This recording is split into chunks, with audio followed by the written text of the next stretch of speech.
So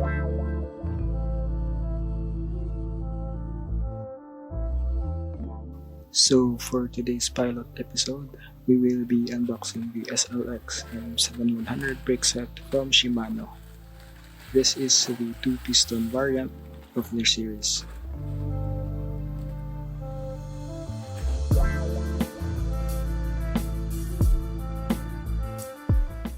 Shimano's new SLX series includes the M7100 2-piston version, the M7120 which is the 4-piston variant, and the M7110 for the flat mount variant for road or gravel specific mounting.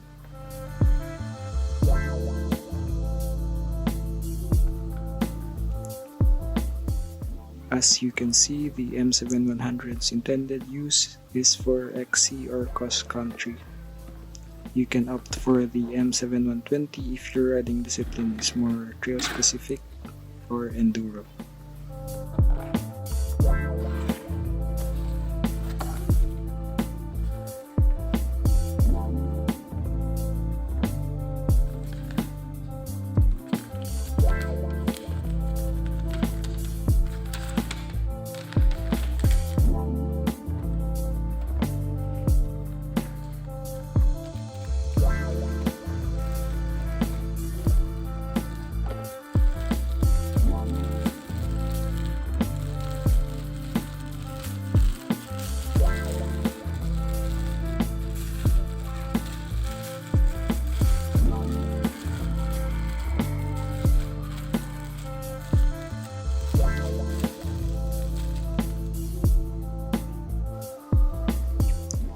For the brake levers or levers, technologies include I-SPEC EV, Servo wave action, and reach adjustment knobs for easier lever adjustment.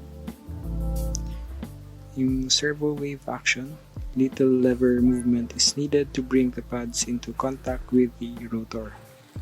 Compared with the older version, medyo dark bluish yung color instead of the original black.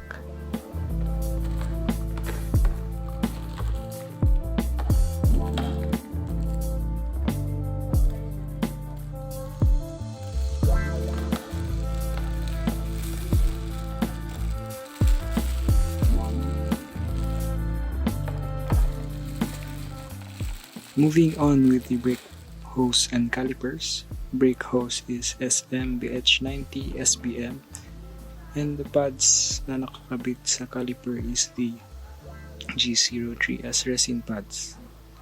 Yung stock na brake pads ng non-series if I'm not mistaken.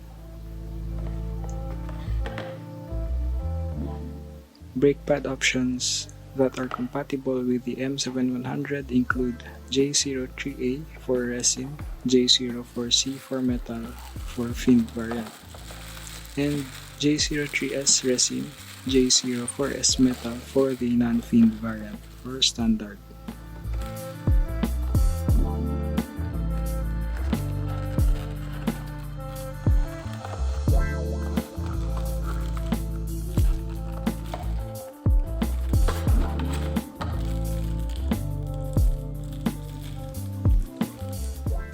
Lastly, included inside the box are some extra bolts and fittings such as the olives for your brake set kung sakaling magpuputol kayo ng brake hose.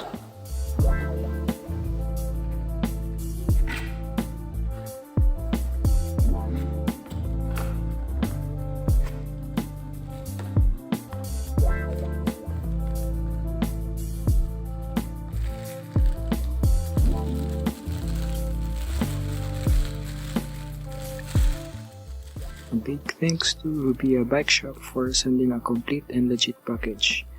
You can check their Facebook page and Shopee page linked in the description below, or visit them at Bautista Building, Altamirano Street, Mataas na Lupa, Lipa City, or their other branches at Dilao Building, J. Pastor, St. Poblacion, Ibaan, Batangas, and RM2 Bike Shop, MK Lina Street, Lipa City.